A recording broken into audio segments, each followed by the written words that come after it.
Limited time, last chance, ends tonight, only a few left. Customers see these types of messages dozens of times every single day, and increasingly, they ignore them. If promotions are starting to feel less effective, if ads are starting to feel like they're disappearing into noise, into the atmosphere, if urgency doesn't seem to create the traffic it used to, it's definitely not your imagination. Manufactured urgency is losing power, and restaurants that rely on it are finding it harder to break through. In today's video, I want to talk about manufactured urgency. We're going to break down why artificial urgency used to work, why customers are now more hesitant and more resistant to it, and how restaurants have, in a sense, accidentally trained customers to ignore it. We're also going to talk about what's actually driving traffic now instead of manufactured urgency. The problem is not creativity.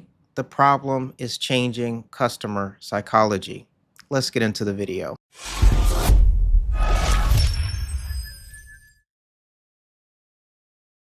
Okay, let's talk a little bit about why urgency used to work. Urgency works when there's genuine scarcity.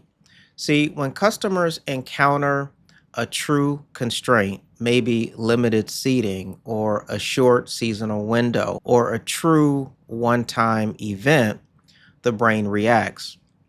Scarcity tends to increase perceived value. Deadlines trigger decisions, momentum builds. But the problem is that effect depends on contrast. Urgency has to feel different from normal communication. Today, urgency is normal communication, and that's the problem. See, today, customers now experience urgency from retail brands, travel sites, Amazon, streaming services, ticketing platforms, subscription apps, email marketing, push notifications. The language is constant. Things like only two left, or deal ends in 3 hours, or flash sale. See, when every message implies scarcity, scarcity loses credibility. The brain adapts, and what once triggered action now triggers skepticism. Here's why restaurants are hit harder than other industries when it comes to this phenomenon. See, retail chains, they can afford urgency fatigue. Restaurants can't. Well, why is that? Because restaurant decisions are frequent, they're low margin, and they have to be habit driven in most cases. Restaurants don't get one big purchase moment like a large sale that you might find in maybe like a mall. They compete for routine, not one-time events. And routine does not respond well to pressure. When urgency becomes the default restaurant message, then customers learn something very subtle. I'll wait. They assume that another promotion will be coming. The deal will return. The price is going to drop again. You're not creating urgency at that point. You're just creating delay. Now, in a sense, restaurants have now trained customers to ignore them. And here's what I mean. This is a bit of an uncomfortable truth, but I'm going to say it anyway. A lot of restaurants now run weekly specials. They rotate limited time menus. They run constant BOGO or buy one, get one offers to customers. They have recurring ends tonight promotions. And the problem with this is that when urgency becomes predictable, it becomes meaningless. You can't manufacture scarcity on a schedule. Customers recognize patterns very quickly and very easily. And once they recognize the pattern, urgency just becomes more background chatter, more background noise in their minds. Okay, here's why people are actively avoiding promotions now. See, there's a second shift happening in society. Customers are not just ignoring urgency, they're avoiding it altogether because urgency feels like pressure. It feels like manipulation a lot of times. It's an interruption to their day. People are unsubscribing from emails. They are muting notifications. They're starting to scroll past ads a lot faster than they used to. And they're also using technology, things like ad blockers, to keep these promotions away from them. The more pressure that messaging puts on people, the more avoidance behavior we're going to see in return. Restaurants are not losing attention because they're invisible, they're losing attention because they're predictable. Okay, let's talk about a little bit of a deeper issue: urgency without relationship. Now, urgency can still work, but only when it sits on top of an already existing relationship with a customer. See, without a relationship, urgency just feels transactional. With a relationship, urgency feels relevant. And that's the difference. Okay, let's talk about what works instead. See, we don't want to replace urgency with silence. We want to replace pressure with presence. So let's talk about a few things that you can do. Number one, you want to move from scarcity to specificity. And here's what I mean.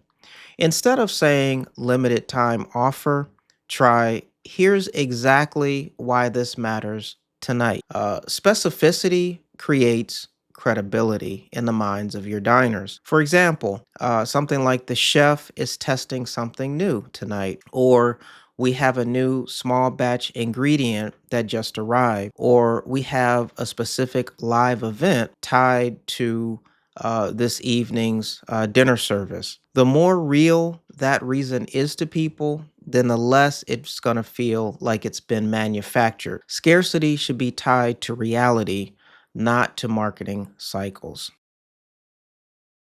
Number two, you want to make sure that you activate existing relationships first. Restaurants often chase new attention before they activate familiar attention, or diners who have already established a relationship with them. Your easiest traffic source is not strangers. It's going to be people who already have visited your restaurant. It's going to be people who have already enjoyed a meal, people who already trust you. So instead of don't miss out, try something like we haven't seen you in a while. See, when you do this, then recognition outperforms urgency. People naturally are going to respond to being remembered a lot more than being pressured. Number three, you want to build anticipation, not panic. There's a difference. See, panic messaging says act now. Anticipation messaging says this is coming. So, for example, a recurring theme night, or a predictable weekly anchor item, or a seasonal return of an item or of a dish. Anticipation builds habit. Panic creates short bursts, but then settles into exhaustion. Number four, strengthen your base before you need it. See, restaurants that rely heavily on urgency often lack a core base of customers. The strongest restaurant operators, they cultivate regulars. They build email lists intentionally. They create repeat rhythms for people, and they communicate consistently. When your base is strong, then urgency becomes occasional, and therefore it regains its power. It becomes powerful again in the minds of your customers. Okay, here's why this is so valuable right now. See, today we're in an environment of high ad volume, economic uncertainty, and economic caution, algorithmic competition, and attention fatigue. Pressure messaging does not cut through that. Familiarity does, comfort does, clarity does, and relevance does. So, manufactured urgency tries to force a decision. Relationships make decisions a lot easier. Restaurants that depend on pressure, well, they burn out their audience very quickly. Restaurants that build presence, they build stability. So if urgency is not working the way it used to, that's not a failure on your part. It's just feedback from the market. It means that your strategy needs to evolve. In the post pandemic economy, it's important to remember that just having good food is not good enough anymore. And if no one walks through the front door of your restaurant, then nothing else matters. I'm Donovan Garrett. Thanks so much for watching, and we'll catch you in the next video.